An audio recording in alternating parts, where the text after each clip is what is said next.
Welcome to the OTech Talks podcast, where it's all about working on technologies. You will hear the latest tech information, and your host, Kashif Manzoor, brings together product overviews, how-tos, best practices, tips and tricks, and troubleshooting techniques. Welcome to OpenTechTalks.tv. Today, we have a guest speaker with us, Gray Mabry, CEO of iVenture Solutions. Welcome, Gray, to the Open Tech Talks. Thanks for having me.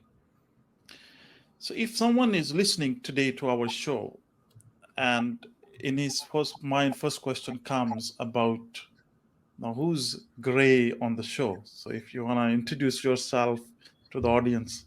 Sure. Who am I? That's a very broad question, but in the context of business, I've had the fortunate opportunity to be the founder and CEO of a IT outsourcing company called iVenture, which I've run and developed for the past 23 years. Okay, 23 years. That's sound very promising, running the long time. And when you say it's IT outsourcing company, so it's more of a staffing augmentation or a managed services contracts, or how you define it? Sure, it's a managed service offering, and so put very simply, we approach businesses that either don't have in-house IT staff or have gaps and needs within their current IT staff, and we provide expertise, consulting, and expert technicians and consultants to help solve those challenges. Okay, and let's maybe from last 2 to 3 years, is it some specific technology focus area, or it's across the board? Anything it comes, you just pick it up? It's for some of our clients, it's anything with technology. If it could be a Wi-Fi enabled microwave, and it falls within our scope. And then I'd say for other clients that have a more complex IT footprint, it's specific areas, whether that be network management, whether that be security, whether that be customer experience / help desk. We would fit in and very specifically fill those gaps. Mm-hmm. Okay. And how do you see from let's take an example of 20 years. Sure. So how the business you're transformed starting from day one to now after 23 years? Was the same? I can answer that in two ways. Like in some ways, a lot of the core principles are still the same, which is, start with a good strategy, design things right to begin with. And it may seem harder at the front end, but then the outcomes are smoother and better long run. I don't think that's changed. But if I had one thing around tech to say, the first 10 years of the business were relatively the same. And then we started seeing in that kind of 15 to 20 year mark, we started seeing a little bit of cloud, things accelerated. And I think the last 3 years have been drastically faster than the previous 20 years. So the rate of change and the rate of new technology being introduced to the world of our clients is exponentially faster than it's been in the last 20 years, for sure. Mm-hmm. Okay. So let me give you some context to it, because in my previous role, I was also working in one of the technology company, and we were doing a managed services contracts. And these managed services contracts were the same way. You take it up any technology component for that organization. Now, and this is widespread business. Now, if we talk about from a customer's point of view, how they see the value out of it. Because if you see the industry, sometimes it was, okay, let's outsource, give someone to manage service. And then suddenly another wave started, no need, there's no benefit out of, bring it back to the in-house capabilities. So there was a, like last, if we talk about 10 years, there was the wave of situation. So how do you see what was happening over the last 10 years, and how do you see currently going on? Sure. It's funny that you describe that wave. I feel like we ride this wave up and down every few years. If I had to describe the recent, I don't know, the last 3 or 4 years, I think we went through a wave where partnerships for expertise, outsourcing, managed service expertise. We went through a down wave where it was, the cloud will enable everything to be self-service, super easy. Everyone in our business will be able to just simply think and consume the technology that's in front of them, and it will appear. Then we went through a wave of what I would call cloud sprawl, where we ended up with way more applications and services than we knew what to do with. We had sprawl within organizations. And I think now we're back to when do we need to bring in a specific group of experts for specific things? And so we're back to outsource that expertise. It's hard to find and keep in house. Like who has the broad picture? And I think though that is centered really around the strategy. What do we actually need for our business? What do we want? Just because it's easy out there and easy to consume, it doesn't mean it's the right fit or it's the right time. So it's the strategy to assess what we need, determine, make a decision, and then implement correctly. So that strategy piece is very important. Our security profile across our clients, our security footprint is significantly more complicated. So it's about protecting the data that's behind the data that lives within these services, and having a coordinated protection across all of these services. And then I think the last piece is adoption. And I think when you see the average user may have gone through a period of almost like they became, I would say, disenfranchised, like all sorts of new things being thrown at them. Things maybe didn't work as they thought or expected. Maybe the products weren't terribly mature. And now it's about putting things in front of users that they can adopt and then make a big difference in their life to be better at what they're doing. So I know that was a kind of a long answer, but we're back on a wave of targeted expertise. Makes a lot of sense to get the best value out of the cloud ecosystem. Okay. Now you use the word of cloud sprawl, and that was when the cloud started 4 or 5 years back. So how do you see the situation? I mean, if I relate to this question further, that now with all these four or five major cloud providers, and then suddenly it's become from one cloud to a multi-cloud, and then now multi-cloud, how to manage these now multi-cloud providers, and how to make sure that I can optimize and make sure I can get the right services. So how do you see from a customers, because you're managing those environments? Sure. I would say cloud sprawl is still a very much a real problem. I mean, I could even maybe say my own organization, we may have 4 different products doing the same thing, but they're maybe people have different preferences. But what we see now is a harder look at the spend. So I'll start there. The CFO is taking a hard look at where, why do we have multiple services, and what do these services do, and what's the return on investment of these services? And that's leading back to, sort of that first pillar, which is our strategy. And with that is a governance of the strategy, which is what are we trying to accomplish? Where are we going to focus our efforts this year or this quarter? What tools and technologies are we going to use that support that strategy, and staying rigorous to that? And then, what's our adoption plan? And really staying in the lanes on that. So it's kind of reminds me of the old days, right? The CFO held the ultimate decision on whether you would buy hardware, right? Or whether you'd buy a piece of enterprise software. And now then things became so easy to consume and, perceived as low cost. And now we've taken full circle to where the financial controls help realign us to strategy and governance. Okay. And now maybe I will add to the one comment. As still all the cloud adoption and all that, still there is a major footprint is on premise. Still it's there. Correct. And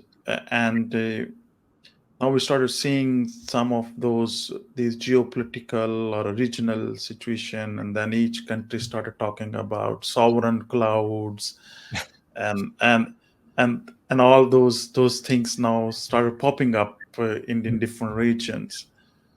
And in your opinion, or maybe while working with customers, what are you seeing in the market? There's again, I think when the mass adoption started, there may have been what company or where is this? And it was sort of dismissed. Now we have a very serious conversation around where's the data actually stored? Who has access to the data? What's our backup plan? This is a big question. What if we don't want to use this service anymore? Let's go ahead and plan a migration to another service or to get the data out just in case. So now we talk about, obviously an interest of they want to know where the data, we want to know where the data is, and we want to know that it's perhaps in the territory where they're doing business. But now let's go ahead and plan for an exit if we need to. And of course, there's an entire suite of technologies and tools that are available just for that purpose. But that seems to be the safety net that we want to incorporate in our planning. Our clients want us to incorporate in their planning. Okay. Now, maybe coming back to for someone who's new and he's maybe an IT head or a CTO or CIO who's listening to us, and he's running his show within internal teams. He never done the managed services. So if he comes to you as a Gray, that what are some three big key benefits he will get out of the managed services or maybe outsourcing to it? What you will give them? Well, I mean, I could probably come up with 100 benefits. No, I'm kidding. Three. I think the story is largely, it's really focused on the exposure to build that expertise. And I think, and I want to be clear, like our best client relationships and some of our deepest client relationships are with internal IT teams. So I don't subscribe to the idea it's either outsource or you don't. I think the hybrid model is extremely effective, but certain things I think work better for outsourcing. And I would say we'll talk about cloud and security just for a minute. On average, one of our, I'll just take a cloud migration specialist at our company may have performed 100 migrations in the last year. And so you get this wide view, this expertise. These are people who touch this cloud technology every single day. So it isn't just a one-time project that was done in the enterprise. We haven't touched it in 5 years. These are people who do it over and over again. So I'd say that number one is this exposure repeatedly to these technologies. I think the second piece is specialization. There are some great IT people, but the ones that get really, really, really good at what they do are the ones that can dive into a specific technology and learn it well. Of course, I think having broad knowledge is important, but when you can really take the time to focus on one thing, you become really good at it. And then I think the third thing that we offer as an outsource is there's a level of governance that I think we bring. And, part of it is we're audited. Part of it is we're insured. We have all these regulatory controls that work within our organization. And when we bring that governance to a client, we're automatically bringing that package to them. And I think that's a level that we don't often see within internal IT. But again, internal IT, for lack of a better way to put it, internal IT knows all the skeletons in the closet. And so that hybrid model of a great outsourced provider working with a great internal team that knows the business inside and out, that knows the personality of the business and the users, I think together can be a very effective combination. Okay. Thank you for answering this. And now you mentioned one point on the cloud technology specialization and a person who has done hundreds of migrations.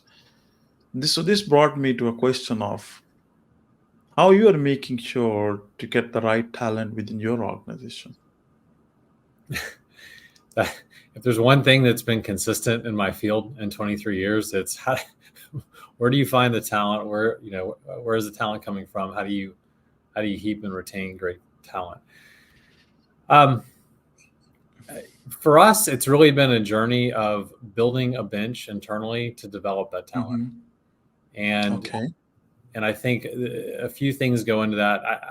I think having a formalized program to bring in talent that is new to IT and to put real training or real experience share in front of those individuals to give them an opportunity to grow that talent, and having that warm bench internally. So that means, we're not relying on tech schools. We're not solely relying on tech schools or solely relying on recruiters. It's knowing that having an in-house people engine is incredibly important and has been since day one. And I think a lot of people miss that. HR becomes an admin function. And I think really, if you're a service business, it is your product. It's a product. That is the product that you're putting out there. So a tremendous amount of effort on our part goes into, bringing in talent that's early to IT, usually with some baseline, right? Some education and some maybe light experience. And then a very structured, in-depth, multi-year training program to help, grow from that we'll call entry level or tier one into, network professionals and security professionals, and really make a lifelong career out of it. And then, of course, the back end of that is building a culture where people want to stay for life. And that's an incredibly important piece too. And for that, it is making sure that we're growing at a rate that is not stressing the company or damaging clients, but is creating enough new opportunities on a regular basis so that people can progress in their careers and find a long-term home here. Okay, thank you. So now you must be hiring, right? Every day, every month. So what are the maybe few key qualities you target in the candidates? And this question is to help if someone is listening from a hiring process, that they can get out of it. Sure. I think the first quality we look for is, do you have a customer orientation? And that could be, we could say, you're wired to help other humans. So notice I'm not talking about specifically technology. I'm looking for, is your natural tendency to help another person, in whatever, their time of need is. And so, and again, we interview great people that maybe they're more naturally techie than they are, in that, and that's okay. But we're really looking for, it could be as simple as, tell me about a time in a previous job when you stayed late to help somebody out. And notice that question wasn't, what would you do? It's tell me about a time you did.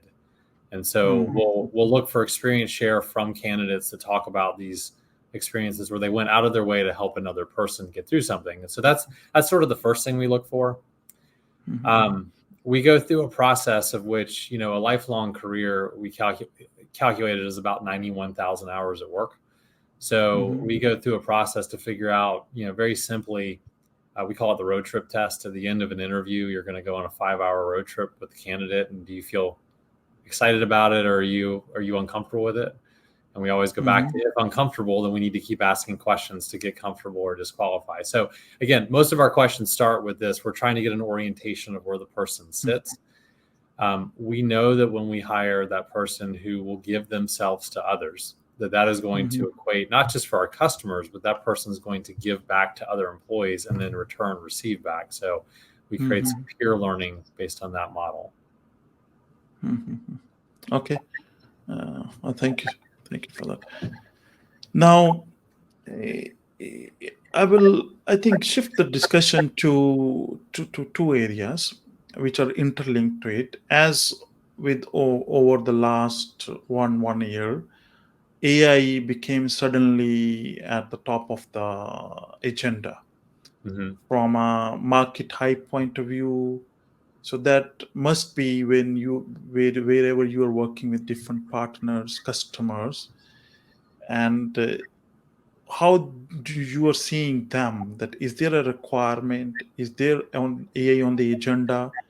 And then from a budgeting point of view, that are they started putting money on it? That yes, now we need to look into maybe talent, maybe some projects, or maybe some thought process that how we can embrace in the organization. As the technology is moving very fast, but how the customers need adoption, that matching is happening. How you're seeing it? If I would say, I think the technology, I don't think the technology is moving faster than our average customer can adopt. So I'm just going to use AI for a minute. I mean, I think every customer, has a group of people that are experimenting, right? Like I was asked a question about, am I embracing AI? And I jokingly said, I think half of what I do is AI driven at this point, whether it be an email response or something like that. Right. But we focus a lot on, we call it's really a customer readiness model. All right. And there's a few things to that, which is, and the same could apply for employees as well. I mean, me included as an Right. employee. So the readiness model looks basically like, okay, do I know how to use the technology, right?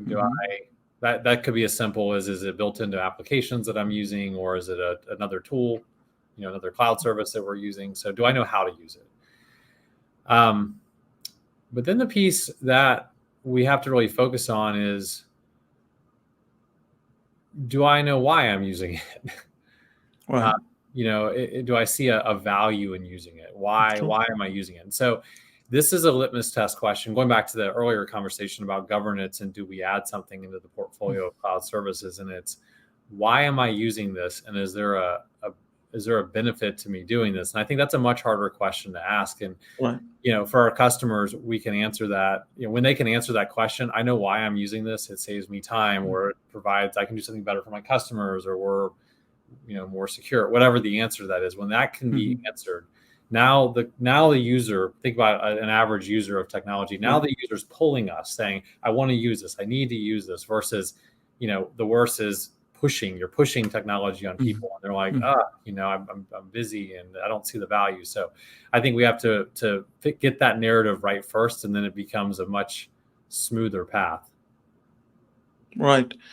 And I will just relate to the conversation that there are two things I'm also observing. One is where vendors goes and then they push it that, okay, there are some use cases, and then you say that you need to use from AI point of view in any customer circumstances, in any department.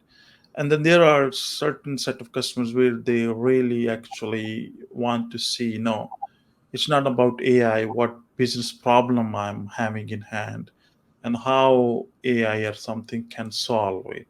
And that's they are in the better position. And the other one is they are just trying to being pushed to do something on the AI side. And now this is a situation, but there's a thin line where CIO is also having a pressure that do something with AI. Right. Right. It's like become a fashion that, no, I need to do something with something, and that something maybe with any function and within your business, irrespective of if you're solving a business problem or not. Sure. I think there's I definitely believe there's a narrative coming from the boardroom, and our own company included, to where we feel like we have to, tell our friends and colleagues what we're doing with AI. And so I think that can translate down to, okay, everybody needs to, get AI in some way in their individual departments, as an example. And I think that maybe the message that we are thinking about a little bit differently is we would like, and this gets into like failing safe to experiment and things like that, but we could go into a narrative in our company might be, we want each department to experiment with a different AI tool in the next quarter and report back highs and lows, so we can all have a shared learning experience. So rather than prescribing an outcome, like you need to be using AI in your respective area, we're more prescribing experimentation, which is see what you can do with it, what's high and low, and share that, and then we can collectively get closer to more productive tools. Okay, all right. So how's maybe something about Gray? How's the typical day look like for Gray? Being a CEO of the company or a founder of the company, where do you spend most of the time? It's funny. I've toyed with how to answer this question over the years, since as we've matured as a company, and our leadership team looks a little bit different. But In a nutshell, like my only job is making sure that I have a really happy and engaged leadership team in our company. And if I can remove a roadblock for that team, if I can do something to help increase engagement, if I can, offer something to that group that helps them be their best and be in their best place, and then that's what I'm doing. So I spend a ton of time with my exec team. That's our operating president, our director of ops. Again, going back to how important talent is in a service-based business, it's not an admin function. I spend a lot of time in that area. Obviously financials, but it's really making sure that team is fully engaged and has everything they need to come to work every day and be their best. Separately, I'm a techie at heart, so it's not uncommon that I'll be over in the project team asking about an Azure tool that we're using for our clients, or a migration that went really well. Tell me more about how we did it differently this time. That still lives within inside of me. So quite a bit of that. And going back to new employees, training opportunity. I do training sessions with groups of new employees once a month. Emotional intelligence, different things like that, and just going back to the importance of building that bench of really great talent. Okay. So thank you so much. Before we conclude, maybe a last question on the AI topic. Do you see any pattern on the use cases, or maybe from a problem solving point of view, or it's just randomly going over with different customers? I can talk specifically about our business, a couple interesting things we're doing around AI that I think are, again, having gone through a governance process to determine what is it that we're trying to solve. I'll give two examples where I think AI will be, one for a customer view and one from a employee view. And so one is, I'll talk about customers first. And, we've all been around customer satisfaction surveys and NPS and things like that. And what we know is that measures a very slim subset of what's actually happening in your customer base.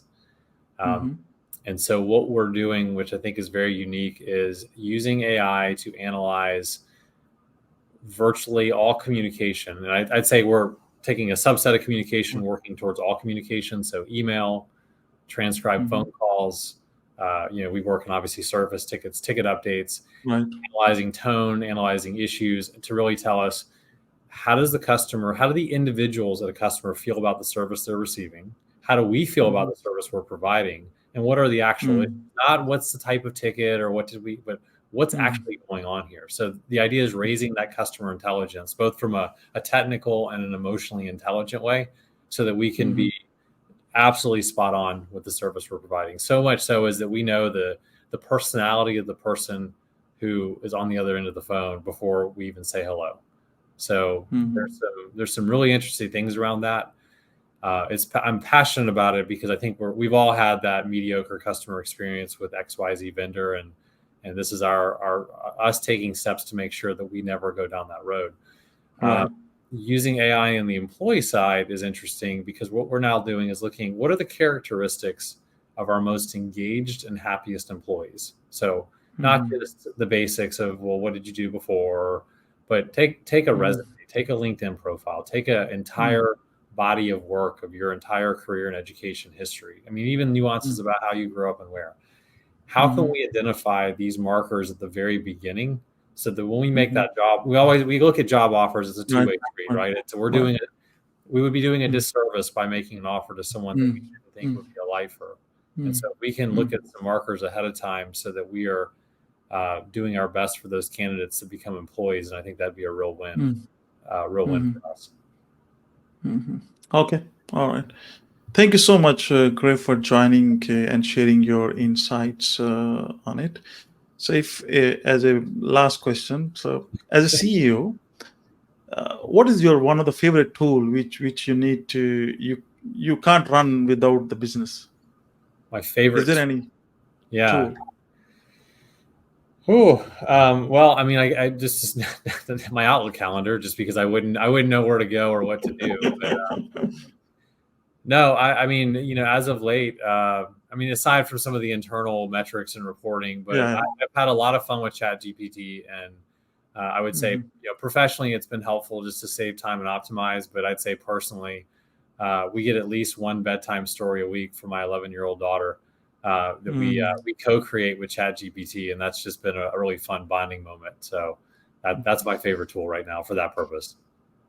True, and you rightly said. And I also do the same thing with my 10 years son. And I said, okay, let's write a book that how to build a character in the kids.